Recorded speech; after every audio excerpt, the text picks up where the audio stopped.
मित्रों नमस्कार। हिंदी रचनाकार का बहुत बहुत धन्यवाद करती हूँ कि वे मेरे कुछ अनुभव आप तक पहुँचा रहे हैं। और मित्रों, मेरा आज का जो अनुभव है ये बहुत ही विचित्र भी है, मैं समझती हूँ बहुत ज़रूरी भी है। तो आप इसे प्लीज़ अंत तक ज़रूर देखिएगा, क्योंकि इसमें मैं आपको जो फोबिया होते हैं, जो डर होते हैं मनुष्य में, 500 से अधिक तरह के, मेरे अनुभव के बाद मैं आपको इनके बारे में थोड़ा सा बताऊंगी। मैं अपना अनुभव मैं शुरू करना चाहती हूँ। मैं जब एक कार्यालय में कार्य करती थी, तो 60 साल के बाद जब सेवानिवृत्ति होती तो हम अपने मित्रों को फेयरवेल दिया करते थे। उस दिन भी हमने 5-7 मित्रों ने बड़ी फेयरवेल जब होती थी, उससे पहले हमने अपने एक बहुत प्रिय मित्र को फेयरवेल के लिए आमंत्रित किया। और जब खाना पीना हो गया, शुभकामनाएं हो गई, सब हो गया, तो सबने अपनी अपनी बात भी कही। फिर हमने अपने उस प्रिय मित्र को कहा कि अब आप भी कुछ कहना चाहें, तो उन्होंने हमारा सबका शुक्रिया अदा किया, हमारे साथ काम करने का भी आभार व्यक्त किया। लेकिन जो एक बात विशेष जिसके लिए मैं आपको ये अनुभव सुना रही हूँ, उन्होंने कहा कि इतने वर्ष मैंने आपके साथ काम किया और मुझे हर पल ये लगता रहता था कि आप लोग मेरी चुगली निंदा करते हो। और उन्होंने बताया कि जब भी वो इस कमरे से, जिस हम हॉल में बैठते थे, बड़ा सभागार सा था, उसमें काफी लोग बैठा करते थे, जब भी वो इस हॉल से बाहर निकलती तो बाहर निकलकर दरवाजे से मुड़कर पीछे देखा करती कि कहीं कोई देख तो नहीं रहा, या कोई उनके बारे में कुछ बात तो नहीं कर रहा। उन्होंने बताया कि कई बार तो लिफ्ट तक पहुंचने के बाद, लिफ्ट हमारे कमरे से काफी दूर थी, वहां पहुंचने के बाद फिर वो वापिस आती ये देखने के लिए कि कहीं कोई उनके बारे में बात तो नहीं कर रहा। उन्होंने ये भी बताया कि एक बार तो वो स्कूटर पर बैठ गई घर जाने के लिए, फिर उन्हें लगा कि शायद अब मेरे बारे में कोई बात कर रहा हो, और वो स्कूटर वहां रुकवाकर ऊपर आई। फिर उन्होंने हम सबको देखा। उन्होंने बताया कि ऐसा वो कई बार करती थी।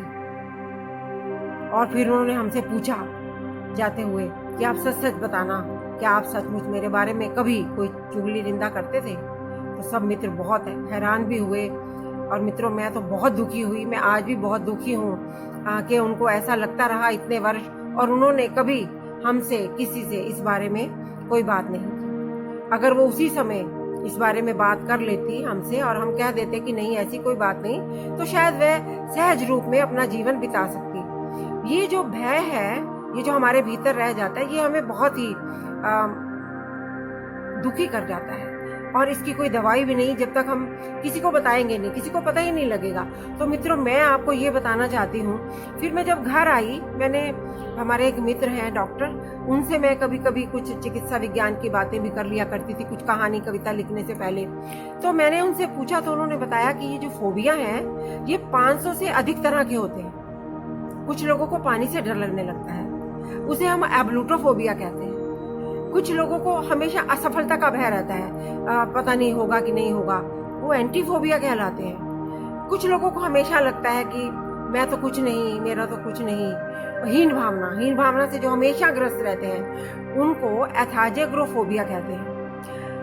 अब मैंने कुछ लोगों को ऐसा देखा है कि जब हम वृद्ध अवस्था तक पहुंच जाते हैं तो अपने सर के बालों को नोचने लगते हैं। उन लोगों को अपने वो चैटोफोबिया उसे हम कहते हैं, उनको सिर के बालों से नफरत हो जाती है। अपने नहीं, कई बार दूसरे के सिर के बाल भी उन्हें बहुत बुरे लगते हैं। कितने ही तरह के मैंने आपको बताया 500 तरह के।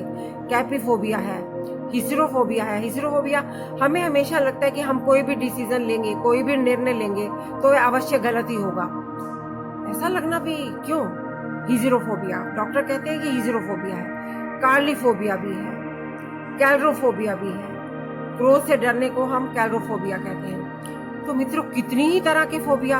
और मेरी वो मित्र अपने मन में ये भय रखकर इतने साल हमारे साथ काम करती रही। आज के अनुभव के बाद मित्रों, मेरा आपसे निवेदन है, आपके मन में कभी भी कोई ऐसा विचार आए तो आप उस विचार को तुरंत अपने किसी शुभचिंतक को, अपने किसी मित्र को, अगर आप जरूरी समझे तो किसी डॉक्टर को भी बता सकते हैं। और अगर आप किसी को भी ना बताना चाहे मित्रों, तो इस जो भी आपके मन में ऐसे भय आते हैं उनको फौरन मार दीजिए, त्याग कर दीजिए उनको। मैं तो कहती हूँ, मैं बहुत बड़े पत्थर से उस जो भी बुराई आती है मैं उसको कुचल देती हूँ। आप भी ऐसा करिए, और नहीं तो सब कुछ ईश्वर के ऊपर छोड़ दीजिए। ईश्वर आपके साथ है, अच्छे लोग आपके साथ हैं, तो आपको बिल्कुल डरने की जरूरत नहीं। ऐसा कोई भी फोबिया आप मन में मत रखिए जो आपको बहुत बहुत नुकसान पहुंचाए। मेरे को आज लगता है कि कोई भी फोबिया का होना कोरोना से भी काफी घातक है, क्योंकि ये हमारे साथ अगर रहेगा तो प्रतिदिन प्रतिपल हमारा नुकसान करेगा। तो मित्रों, फोबिया से हमेशा आप दूर रहिए। बस इस अनुभव से अगर आप ये मेरी बात, मेरा निवेदन स्वीकार कर सके तो मेरा ये अनुभव सार्थक रहेगा। मित्रों, आपने मुझे सुना, बहुत बहुत शुक्रिया, बहुत धन्यवाद।